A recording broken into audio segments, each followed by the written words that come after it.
Is motorcycling good for your brain? And no, I don't mean the flagrantly fictional kinds of motorcycling that Hollywood spews forth.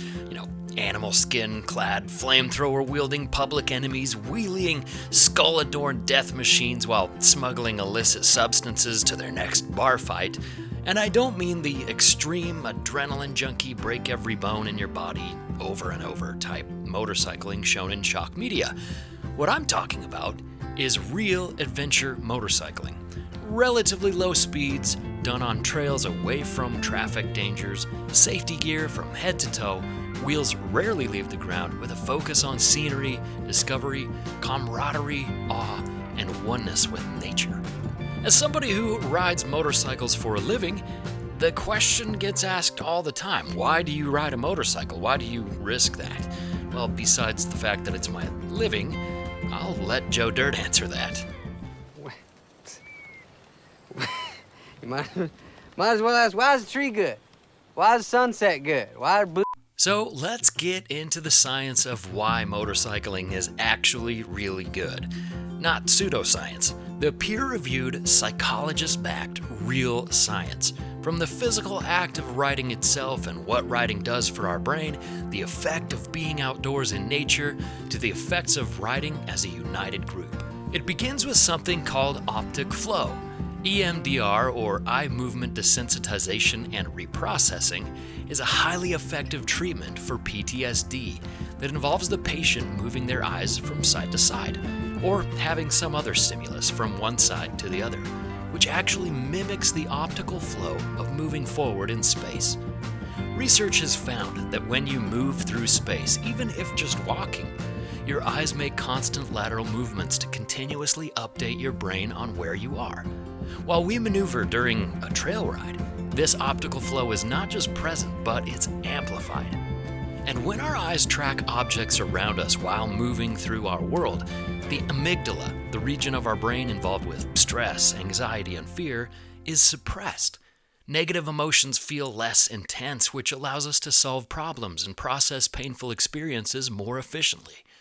Remarkably, processing difficult memories and events during optical flow has been shown to desensitize and reduce negative memories that manifest with PTSD for 77% of participants.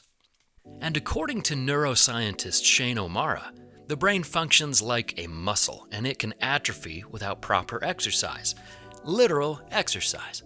He states that the optical flow one receives while simply walking materially affects the volume of the hippocampal formation, the part of the brain which controls learning, memory, spatial navigation, and attention management.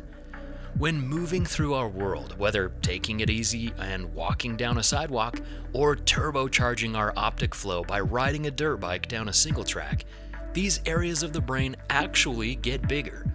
The functions it supports, memory, problem solving, attention, they all get better. You reverse the functional aging of the brain. He also states that the creative processing of the brain increases with optical flow. He cited studies where 72-year-olds who simply walked to engage optical flow before a creativity test were twice as creative as sedentary 20-year-olds. Now, everybody already knows that physical exercise is inextricably linked to mental health. Studies have shown that exercise can have just as much a benefit to mental health as pharmaceutical medications.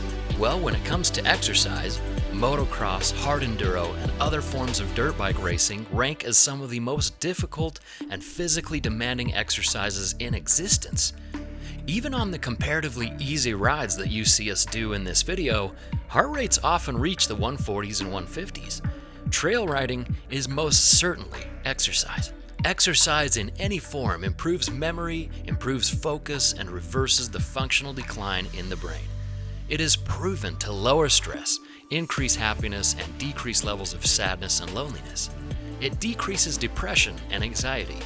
It boosts productions of endorphins, which help you to relax and feel more pleasure, feel less pain, and it reduces the production of the stress hormone cortisol. It also naturally produces dopamine and serotonin, the chemicals that make us feel good, and many illicit drugs and psychiatric medications like antidepressants attempt to replicate or stimulate. Studies also show that social sports like team sports increase interpersonal interaction, which boosts moods and decreases feelings of loneliness. They improve our self-esteem and foster a sense of self-worth. In a study where participants were asked over time whether they had positive, neutral, or poor mental health days, those who participated in social or team sports with an aerobic component had the least poor mental health days of all groups.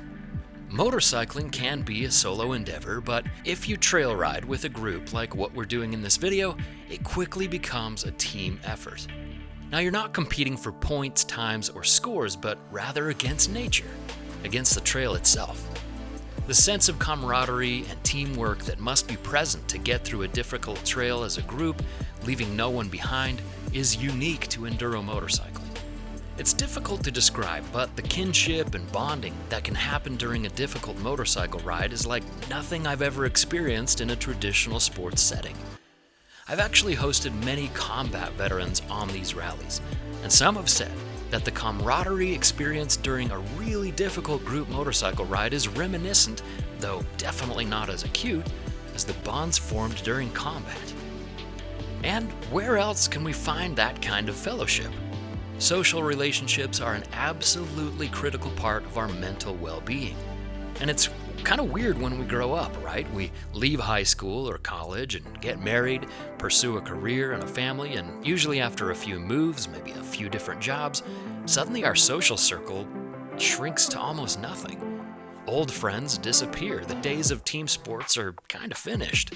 Adult friends usually come from work or neighbors or maybe who you go to church with, and sometimes it's kind of slim pickings.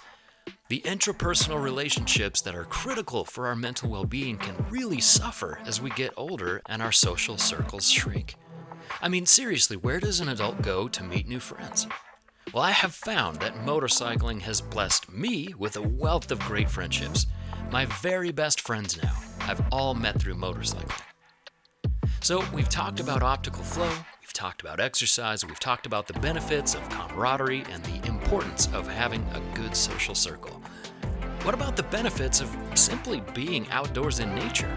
According to the American Psychological Association, time spent in nature has been linked to improved attention, lower stress, better mood, reduced risk of psychiatric disorders, and upticks in empathy and cooperation, something we all need.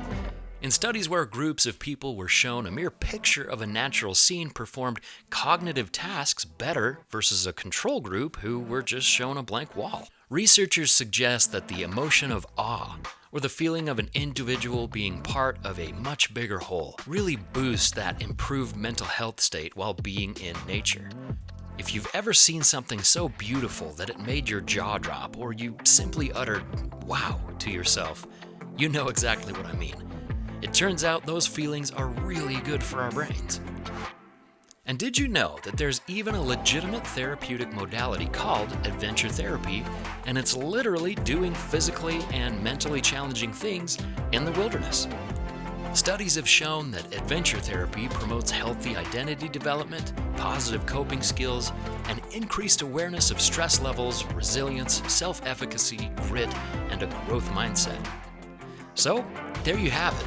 Trail riding is a self-guided, research-based, clinically backed therapeutic activity that supercharges lateral eye movement and optic flow, provides all the psychological and physical benefits of aerobic exercise, increases creativity, suppresses the amygdala, reduces stress hormones like cortisol, literally grows brain matter in the hippocampal formation, improves memory, bolsters our ability to process difficult events, naturally produces serotonin and dopamine, reaps the psychological benefits of being in nature, produces feelings of awe, instills empowerment and grit, and places us in healthy social spheres to find new friends and build new and lasting memories that give us meaning and definition to our lives.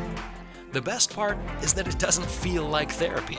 It doesn't feel like exercise. We ride because we love it, not because it ticks a box or is part of a prescribed regimen. No exercise plan or psychological therapy is effective long-term unless we actually choose to do it willingly. And motorcycling is something that we can go back to time and time again, that never feels forced, never feels like a slog. It's always a welcome event that we love doing. So next time you're feeling down or depressed, go out and take a motorcycle ride and see if it helps. Now it's time for that shameless plug. Every bit of footage that you saw in this video came from just 2 rallies here in the first of the season down here in Southwest Utah. And maybe right now you're thinking, uh-oh, it's getting cold, the snow is gonna fall soon, my riding season is over, and I won't get that sweet, sweet mototherapy goodness for another 6 months. Well, fear not, because it's perfect riding weather here among the Red Rocks, deep canyons, and spectacular views of the Utah-Arizona border all winter long. So if you're interested in joining me for a rally, some amazing riding, meeting some awesome new riding friends, and some incredibly effective mototherapy, check out everideadv.com/shop. I'll put a link in the description and in the comments. And guys, rallies are less than $200 a day and include your food, guided riding, epic footage of your adventure, lodging, snacks, headset rentals. That's less than most crappy local hotels' weekend rates. The groups are small, they're limited to just 6 riders, and we only host 1 or 2 per month, so bookings can fill up pretty fast. So if you're interested, check it out, and hopefully we'll ride together soon. Also, if you are a producer or patron, I'm going to be releasing some pretty epic Black Friday deals for rallies to say thank you for supporting videos like this. As always, thank you so much for watching, and much love. eveRide out.